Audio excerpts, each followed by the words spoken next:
All hits. The interview.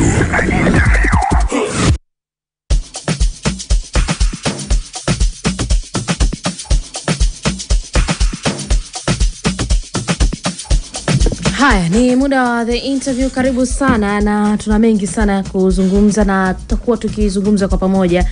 Mimi yuko mwenzangu Geoffrey Mchungu, lakini pia tuna mchambuzi na mtaalamu wa siasa na maendeleo kwa ujumla wake, Revis Ngalemwa. Karibu sana studio. Asante sana Revis Ngalemwa. Asante sana Revis Ngalemwa. Jina kizungu kabisa. Karibu, tumefurahi kuwa pamoja na wewe hapa. Nashukuru sana. Tuna mengi sana ya kuzungumza, lakini kwa kikubwa tutaiangazia hotuba ya Daktari Samia Suluhu Hassan, Rais wa Jamhuri ya Muungano wa Tanzania na Amiri Jeshi Mkuu. Hotuba ambayo ameitoa siku ya jana, kwa kuhesabu ikiwa ni hotuba ya 4 tangu alipoapishwa kuwa Rais wa Jamhuri ya Muungano wa Tanzania, Rais wa awamu ya 6 muhula wa pili.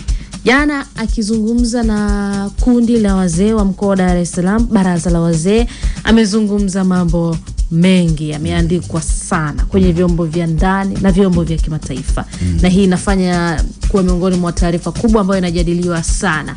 Na sisi tukaona isiyo shida, tutafutie wataalamu wabobezi wa masuala ya siasa na maendeleo kuangazia hotuba hiyo. Tutapita kidogo kwenye vipande kwa kipande. Lakini kwanza natamani tusikie hii alipozungumza kuhusu vurugu za Oktoba 29 zilizotokea. Afu tutakuja kutuambia Ngalemwa, tumefikaje hapa. Huyu Daktari Samia Suluhu Hassan akieleza kuhusu kile ambacho kilitokea, akiweka msitizo kwamba hii si desturi ya Tanzania. Kabla ya tarehe 29 Oktoba mwaka huu, siku ambayo ilikuwa ni siku ya uchaguzi kwa nchi yetu, ilikuwa ukitaja msamiati wa kisiwa cha amani kwa nchi nyingi au maeneo mengi ya ulimwengu, moja kwa moja mtu anapiga Tanzania ni moja katika nchi ambazo ni visiwa vya amani. Sifa hii ndio utambulisho wa nchi yetu hii ya kwanza duniani, pamoja na hulka yetu ya upole na ukarimu. Hiyo ndio inafanya Tanzania amani, hulka ya upole na ukarimu. Hiyo ndio sifa yetu kubwa ilikuwa Tanzania.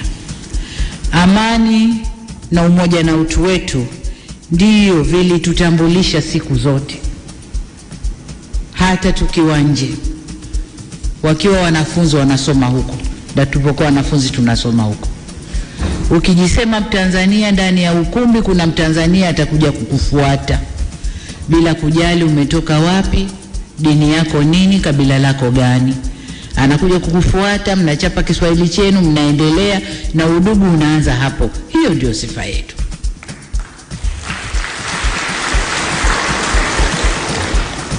Lakini kila siku zinavyokwenda, sifa yetu inaporomoka. Haya, akizungumza hapo, tuanzie hapa Ngalemwa. Tumefikaje? Tumejifunza nini kwenye haya yote mpaka hapa? Wachambuzi wa siasa mnaona nini kwa ujumla wake? Tuanzie hapo tupate msingi mzuri. Ndio. Kwanza nizungumzie pia hotuba kwa ujumla tu. Niungane pia na viongozi wa nchi hii na viongozi wa dini na makundi mengine kuwapa pole wale wahanga hasa wa madhira yale. Najua ni muda mrefu, mmeshakuwa na vipindi vingi, mmeshakaa wakati mwingine dakika moja kufanya hayo yote. Kwa sasa nami niungane nanyi kwamba ya waliopotelewa na hasa ndugu zao tunawapa pole. Lakini pia kuna watu ambao ni wajasiriamali, vyote walivyovifanya tangu pengine waanze kujitegemea, wako ambao walivipoteza siku ile. Na mtu ambaye maisha yake yamejenga alafu yamepotea kwa siku moja. So hiyo inahuzunisha. Sasa hotuba ya Mheshimiwa Rais, nikiambatanisha na swali lako tumefikaje hapo. Kwanza hotuba yenyewe nadhani ni hotuba ya matengenezo. Mheshimiwa Rais ameitoa hotuba hii akiwa sisi wa Matumbi tutasema emotional. Alikuwa yuko kwenye hisia kwa kweli. Lakini ilikuwa ni hotuba ya matengenezo. Kwanza ni hotuba iliyotaka tutambue tunalo taifa. Na mimi kama ningetengeneza hashtag siku ile ningesema taifa kwanza, amani kwanza. Alionekana kusema hivyo. Taifa lazima liwepo kwanza. hata tunapotengeneza michakato ya maridhiano na madai na nini, lazima kuwe na taifa na lazima kuwe na platforms zinazoruhusu hayo mambo kujadiliwa. Ukiwa huna tufikirie tu tarehe 29 Oktoba ingeendelea vile, leo usingekuwa na studio hii ATV, leo tusingekuwa hapa, pengine tungekuwa Rwanda na mahali pengine. Mnaitwa wa Tanzania kwa sababu mnajulikana, lakini hamna taifa. Sasa tulifikaje hapo? Iko misingi ambayo nadhani sisi pia tuirejee. Kilichoifanya Tanzania iwe tofauti na nchi zingine ni namna ambavyo utaifa ulionekana kama imani ama itikadi ya utaifa kabla hata tujaingia kwenye mambo ya vyama. Mashuleni tulijifunza zaidi juu ya ili taifa, asili yake. Tulijifunza kuwatukuza na kuwaenzi viongozi ambao ndio founders wa taifa. Kumbuka nyimbo zetu za michaka, vitabu vyetu mashuleni nyinyi mkuviona, lakini sisi tuna vitabu tulivisoma zamani vya uzalendo sana. Kibanga mpiga mkoloni, kama Kenge hataki kwenda shule, vitabu vyetu vya kusoma vya Juma na Rosa,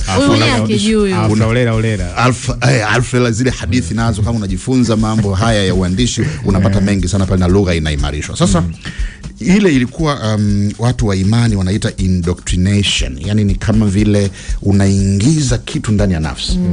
Na nataka niseme pale lazima turejee, na Mheshimiwa Rais katika hotuba yake ametambua na akasema sasa hivi tutasisitiza sana uzalendo katika malezi ya vijana wetu mashuleni na nyumbani. Kwa hiyo nadhani kutakuwa na adjustment kidogo kwenye programs pengine hata za mashuleni, kuinject ile, kuna mahali kama vile tulidilute.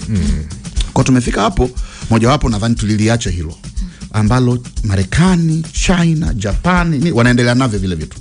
China pamoja na kuwa ni superpower na wala haipractice demokrasia ambayo sisi huku tunapopoana nayo mawe, lakini China ni taifa, na China imeweza kupanda mpaka inakuwa second to USA kwa upande wa uchumi. Sasa unashangaa siri gani imewafikisha pale? China leo huwezi kukuta mtu anazungumza kinyume na serikali kwa namna hii ambayo tunafanya. Lakini kuna ushauri unatoka China, kuna watu wanakaripia mambo maovu na wanazo sheria zinazodhibiti. Kwa hiyo sisi kilichotufikisha hapa, moja, kuna kizazi ambacho tulikinyima uzalendo, tulikinyima kubinafsisha utaifa wao, hatukuwabinafsisha utaifa wao. Namba mbili, sasa ukiacha vacuum, ukiacha uwazi, watu wanasema sasa nature abhors vacuum, yani asili haipendi mahali pawe wazi. Sasa kwenye fikra za watoto usijaweka uzalendo, vingine vitaingia. Sasa tunakuja na hii utandawazi. Wakati tunaingia kwenye globalization, na mimi nimewahi kusema mara nyingi hapa, sisi tuliwahi kuwa co-chair kama taifa. Mheshimiwa Mkapa alikuwa mwenyekiti mwenza wa utandawazi duniani. Sasa wakati ule pia tulifanya nchi yetu nayo kuwa sehemu ya kijiji cha dunia. Kwa hiyo haya mambo ya utandawazi tulipoyapokea, wakati yanaleta ufanisi kwenye maeneo mengine ya uendeshaji wa sekta za umma, tulisahau kwamba tunahitaji udhibiti wa utandawazi kwenye malezi. Udhibiti wa utandawazi kwenye nini? Malezi. Kwa hiyo hapa tukapata taifa jipya la vijana ambao actually wao ni taifa la mtandaoni. Kwa hiyo wana imani yao, wana vitu wanavyoviamini, wana vitu wanavyovikubali na namna yao ya kuachu. Lakini tumefika hapa pia kwenye malezi yao, ilifika mahali haki za watoto, haki za binadamu ni kitu muhimu sana. Lakini tukafika mahali kwenye haki za watoto hakuna kuchapa, hakuna kumpa adhabu hii, hakuna kumkaripia, unamuumiza kihisia na kadhalika. Sasa watoto wakawa wanaweza wao kukaripia wazazi. Katika mazingira namna hiyo, haya ndio yamejitokeza. Lakini ziko sababu ambazo hatuwezi kuzidownplay. Maadili. Viongozi wetu wa uphold principles zile za maadili. Ukiachia mbali tuna tume ya maadili ya viongozi kwa mfano, lakini tutazame ufanisi. Nataka tutazame upya vyombo tunavyovitengeneza, ikiwemo tume ya maadili kwa mfano. Ina nyenzo zote za kuhakikisha inaweza kusimamia maadili ya viongozi kwa kiwango kitakachowaridhisha umma. Sasa nchi yetu yote lazima tuwe na miiko. Ni kweli kuna mabadiliko yamefanyika. Sasa hivi huwezi kumwambia kiongozi asiwe na shamba lake, asiwe na biashara yake au mke wake, huwezi kumzuia. Lakini vyote hivyo vifanywe kwa uadilifu mkubwa. Vyanzo vyake visiwe tu kwa sababu umekuwa kiongozi sasa umeweza kupata mitaji. vyanzo kama ni mkopo uonekane ni mkopo. Tukisimamia hivyo viongozi wetu, tutapunguza haya malalamiko na nini na manunguniko. Kwa tumefika hapo, moja, kwa kusummarize, uzalendo wetu tulishuka. 2, utandawazi hatukuudhibiti kwa vijana. Yani vijana angesema mimi niko kwenye utandawazi lakini bado nchi yangu iko pale pale. Lakini nafikiri 3, maadili. Kuna maeneo mbalimbali tunaona maadili ya viongozi yameweza kuwa na changamoto na hivyo imewakasirisha vijana. Lakini 4, kwa kumalizia, ni dhana ya uwepo wa vita vya kiuchumi. Na hili ni la muhimu sana, tusilidharau, tulifuatilie. Kwa sababu mkiwa mna mshikamano huwezi kuona.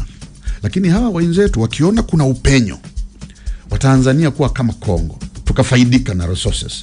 Maka namna ya kuingia wao katika nchi hii ni kupitia hayo maridhiano, kutengeneza tume za labda Jumuiya ya Ulaya, tume za Umoja wa Mataifa. Zinapoingia, kwa sababu financiers wakubwa ni hao wanaomiliki uchumi mkubwa. Wanapoingia hapa ndio wanaanza kuwaambieni, unajua eneo lingine linawatesa nyinyi ni udhibiti na usimamizi wa rasilimali. Sasa usimamizi wa rasilimali zenu kama hizo rare minerals na urani uwe kama ifuatavyo. Wanawapa protocols za kusimamia ambazo zinawafaidisha hao kwa sehemu kubwa sana. Nchi kama ina machafuko hawezi kupata upenyo ya. Hiki anachokisema mchambuzi na hiki ambacho alikisema Dr. Samia, viunganisha tunarudi. Niliunda tume ya haki jinai, ikaenda ikasoma Tanzania nzima na wakaniletea haya ndio wanayoyaona wa Tanzania. Na katika kuyatekeleza kuna ya muda mfupi, muda wakati na muda mrefu. Na ya muda mfupi na muda wakati mengi, 90% tumeyatekeleza. Lililobaki la muda mrefu lilikuwa ni la katiba, marekebisho ya katiba. Na lenyewe nikasema tutalitekeleza. Na mkisoma ilani ya uchaguzi ya Chama cha Mapinduzi, nimesema ndani ya siku 100 nitaunda tume ambayo itafanya kwanza maridhiano, halafu tuingie kwenye mchakato wa katiba. Mnaendaje kwenye kurekebisha sheria za nchi wakati huku mko vipande vipande? Lazima mrudi kwanza, muelewane, mtambue uko mbele tunalenga kitu gani, njia yetu ni ipi, ndio mnatunga katiba yenu kutokana na haya tuliyokubaliana. Sasa katiba iseme 1, iseme 2, iseme 3, iseme 4. Lakini mtakwenda moja kwa moja watu wote, kila mtu kavimba machavu, mnaunga katiba ipi itaungwa hapa? Nimesema kwanza turidhiane. Na kwa sababu wamechafua nchi, nilichofanya mwanzo ni kuunda tume ya kuangalia undani wa hili jambo. Nimewapa miezi 3 waangalie kwa undani, watuletee taarifa yaliyojiri ni haya, tofauti ziko hapa, hapa palitokea si haki, hapa palikuwa na haki. Tukisha kujua hayo, tunakaa sasa, haya tulioletewa ni haya, njoni kamati ya maridhiano, piteni sasa, tofauti ni hizi, matatizo ni haya, piteni sasa kwa makundi mbali, wakwambieni haya tunakwenda nayo vipi. Hiyo sasa ndio tume ya maridhiano. Baada ya hapo tunakaa kuunda katiba yetu. Hakuna aliyekataa. Leo wanasema wameingia njiani, wameharibu nchi, wanadai katiba. Katiba iko wapi? Inaning'inia wapi? Tuipachue tuwape. Katiba ni mchakato, ni process. Tunaanza hili, tunakwenda hili, tunakwenda hili. Sasa katika vile visingizio vya kuepuka na aibu ya kushindwa kwenye uchaguzi, wanaweka visingizio. Visingizio vyote hivi vinaungwa mkono na nje. Hawana hata aibu. Nje huko wanakaa, Tanzania ifanye 1, ifanye 2, ifanye 3, halafu ndio itakuwa hivi. Who are you? Nataka kurudia? Hapana. Ni miongoni mwa kauli zinanukuliwa sana kwenye uga wa siasa. Mnachambuaje? Who are you? Na hii na swali langu la msingi katika hii hotuba ambayo anazungumza Mheshimiwa Rais. Ndio. Ukitazama inatoa ujumbe wa ndani, lakini inatoa ujumbe kimataifa. Ndio. Kwamba Tanzania ni nchi huru, ni nchi ambayo ina serikali yake, ina mipaka yake, ina watu wake, ni nchi ambayo haipangiwi nchi kufanya. Hii kidiplomasia inatoa taswira gani? Pamoja na umuhimu wa kushikamana kiuchumi, kwenye maendeleo ya watu kimataifa, pamoja na mataifa haya kuwa na umuhimu ama kuwa na platforms za kuziunganisha kujitolea za kumletea ustawi mwananchi, lakini sovereignty, yani ule utaifa unaozingatia mipaka na asili yako, nao ni wa muhimu sana.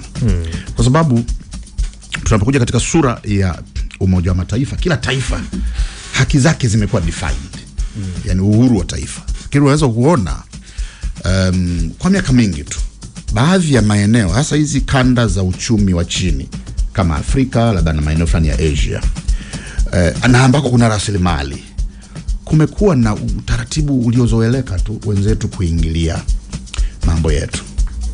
Ndio maana lile swali linaulizwa, who are you? Sasa tunakubaliana sisi sote ni wanachama kwenye jumuiya za kimataifa, na kila mwanachama anaingia, kimsingi anaingia na haki sawa, anapaswa kuwa huru. Na ndio maana unaona pengine uwezi kumpangia Marekani nini unataka afanye, uwezi kumpangia Mwingereza nini unataka afanye. Sana sana unaweza ukashauri. Wakati fulani Mzee Mkapa alisema ushauri tutapokea, lakini msitupangie. Unaona, sasa ndio message anaipeleka pale kwamba Tanzania is a sovereign state, taifa huru lina dola. Lakini Tanzania lina mamlaka yake ya kikatiba ya kujilinda. Mfumo wa kujilinda umewekwa, na kujilinda sio tu against violence na nini, lakini kujilinda kiitikadi, kulinda uchumi, policy zetu za uchumi, dira yetu ile kwa mfano ya 2050 ile inatakiwa kulindwa ile, kwa sababu ni maono ya taifa, ni maono ya taifa. Sasa uhuru wa kulinda vitu hivyo, ndipo anapowaambia wao sasa, who are you? Sasa mnataka sisi tuachane na malengo yetu tuhangaike na ya kwenu, si ndio? Kwa hiyo hili ni jambo muhimu sana. Lakini pale mwanzo nilisema hotuba ya rais ni ya matengenezo, lakini pia alionekana kuwa emotional. Hapa ndipo ule uamiri jeshi mkuu wake unapoonekana kwamba ninaongoza nchi imekamilika tu na ina uwezo wa kumanage changamoto zake yenyewe.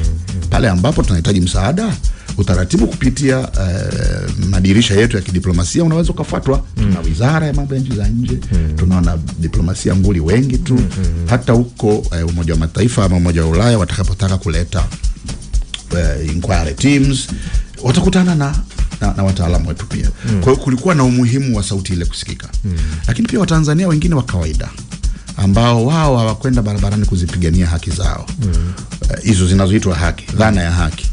Kila mara kwenye nchi zinazoendelea inajitokeza haki ya kundi dogo, hasa haki za kisiasa. Wanaodai katiba, tume ya uchaguzi na kadhalika. Unajua hili ni kundi dogo sana.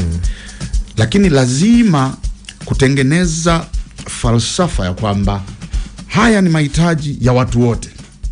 Kwa hiyo unakuta wakati mwingine maandamano yanapotengenezwa ama vurugu zinapotokea zinakuja katika jina hilo. Angalau hii hali ya uchumi inaweza kama inagusa kila mtu. Lakini sisi tungetamani pia kuona kama wananchi, tutamani kuona haki za mwananchi moja moja zinalindwa. Hili ni muhimu sana kuliunderline. Haki ya kutoka asubuhi kwenda kufanya shughuli zako na kurudi. Pale wanasiasa na wanaharakati na asasi zingine za kimataifa na za ndani zinapotaka kubadilisha mambo fulani, mchakato huo uhusishe ulinzi wa haki ya mama nitilie, mama mboga anayesukuma toroli la maji kama eneo halina maji, kufanya shughuli zake, machi na kufanya shughuli zake. Ikiwa watu hawa ambao ustawi wao unategemea kila siku atoke, ukimzuia siku 2 au 3, wakati wewe utapiga hatua sana katika haki unazozitafuta, utakuwa umerejesha haki za haya makundi mengine ambao mimi naamini unatamani kuyatetea, lakini utakuwa umerejesha nyuma. Sijaona maandamano yamezuka bei za wakulima zinaposhuka. Kuna wakati mazao yetu kama korosho, kahawa na ufuta bei zinashuka sana. Sijaona wanaharakati wameandamanisha nchi nzima wakitetea mkulima kwenye bei ya korosho. Bei za pembejeo zikipanda, sioni hilo.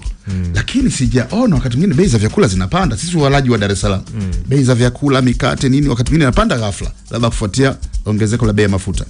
Umewahi kuona lini taharuki imepatikana hapa mjini? Ukiuliza ni nini hiki, wanasema bwana, jana wamepandisha mkate.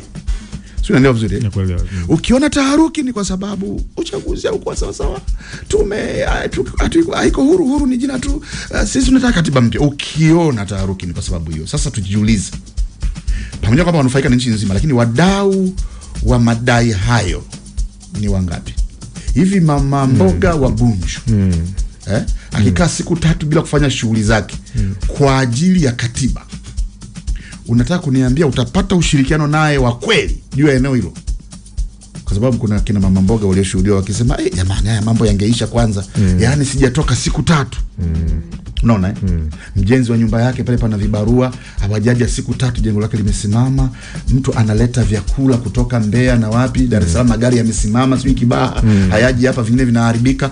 Uchumi wa nchi unaporomoka na muonekano na taswira ya taifa inaporomoka. Mimi nadhani tusifike huko. Tusifike huko kwa sababu tunao wajibu mkubwa sana wa kulilinda taifa letu. Taifa liwepo kwanza. Ili mijadala kama hii ya kuliboresha taifa na mifumo ya usimamizi wa haki pamoja na haki za uchaguzi, mijadala hii iendelee. Lakini pia tutakapokuwa kwenye platform za maridhiano hayo ambayo mama alianza nafikiri tangu alipoingia tu madarakani, kama nilivyosema zile foara zikatekelezwa vizuri kama tulivyo. Wengi wanasema, japo watu wanasema huo ulikuwa ni wajibu wake, sawa ndio, lakini shughuli zilisimama. Lakini unapoona kesi zimefutwa, wanasiasa wako huru, wanafanya mikutano yao na maandamano, tunashuhudia polisi wanasindikiza. Wengine wanatoka hicho kilikuwa kiini macho tu, ni show tu.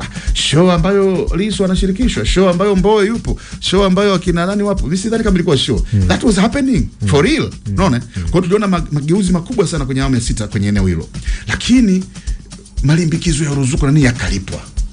Tena tukasikia na yenyewe yakaanza kuleta migogoro hata kwenye baadhi ya vyama baada ya kupokea yale nini malimbikizo. Sasa unajua hizi nia njema hizi. Kila kiongozi ana karama yake. Mzee Kikwete alikuja na nia njema ya kuwa na katiba mpya. Katiba ambayo watu wengi wanakuambia hivi, that was a missed opportunity.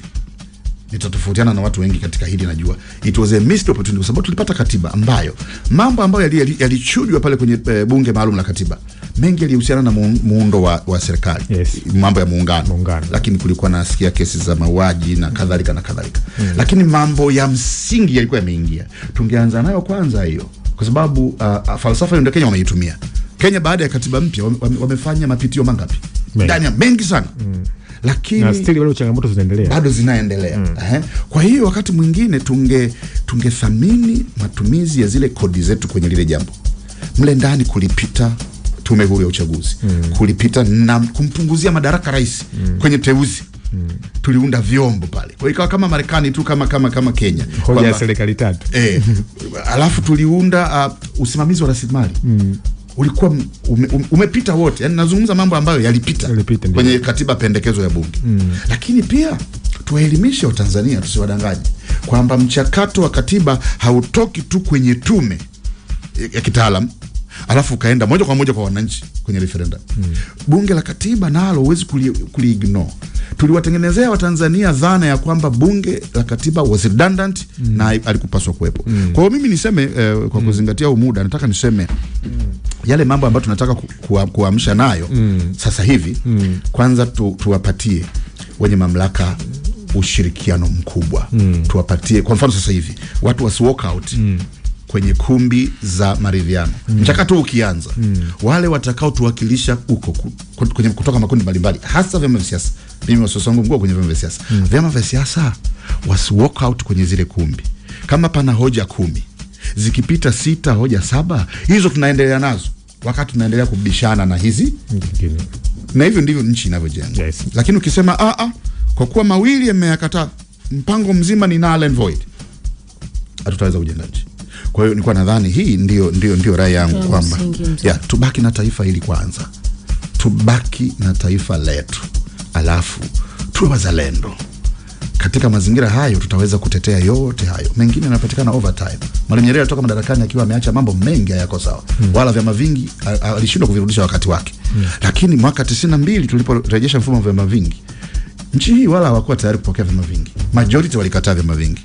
Lakini kwa kuheshimu mawazo haya yanaitwa ya wachache, tukaingia kwenye vyama vingi.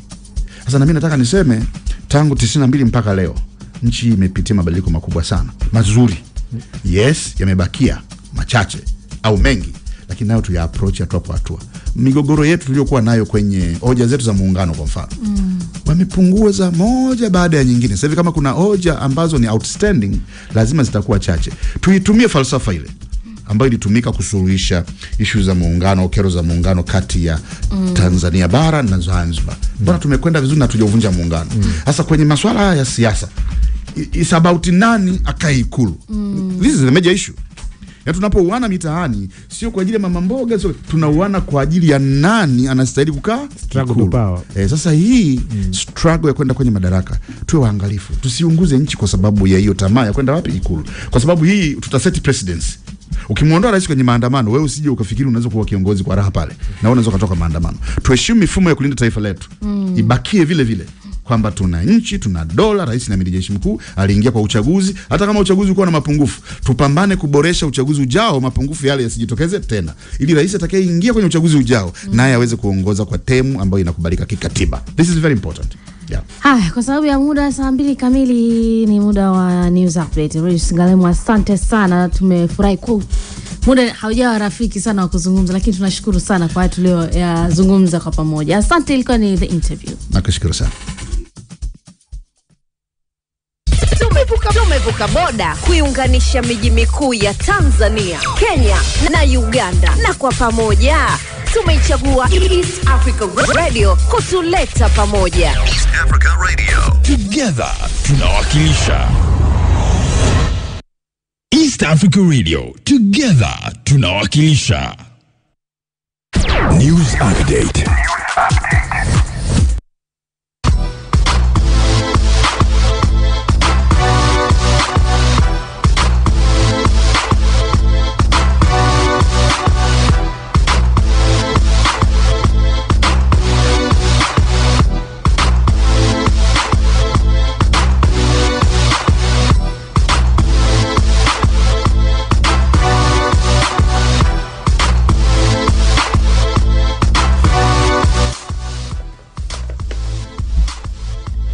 Kufuatia madhara makubwa yanayotokana na matumizi holela ya dawa, wananchi kote nchini umetakiwa kuepuka matumizi ya dawa holela, hususan zile za antibiotic.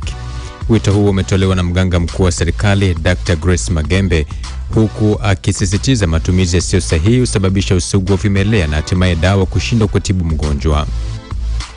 Pia amekumbusha jamii kuzingatia usafi wa mazingira, huku akiwataka wakulima na wafugaji kuepuka kutiririsha maji au dawa kwenye vyanzo vya maji vinavyotumika kwa shughuli za kiuchumi na matumizi ya kibinadamu. La usugu wa vimelea vya magonjwa kwenye dawa sasa hivi limeongezeka sana duniani, na sababu kubwa ni matumizi mabaya ya dawa, na hasa hizo ambazo tunaita ni antibiotics.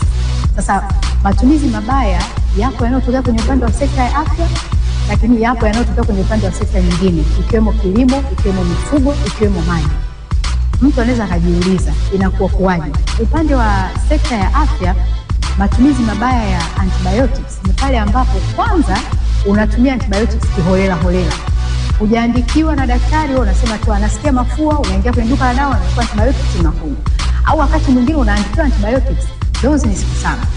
Ukianza kunywa tu ukapata nafuu siku ya 4, unaacha. Unaona? Kwa hiyo pia inasababisha sugu. Kwa wangu ninapomaliza kuongea hapa kwa wananchi ni kwamba tuepuke kabisa matumizi holela ya dawa. Dawa ni tiba, lakini ukitumia ndivyo sivyo, dawa ni sumu. Lakini kibaya zaidi ni pale ambapo unatumia dawa bila kufuata maelekezo, alafu wewe unapata usugu. Ukipata usugu maana yake ni kwamba ile dawa haitakutibu tena, na utatakiwa sasa utumie dawa ambayo ni kubwa zaidi, ambayo ni gharama zaidi.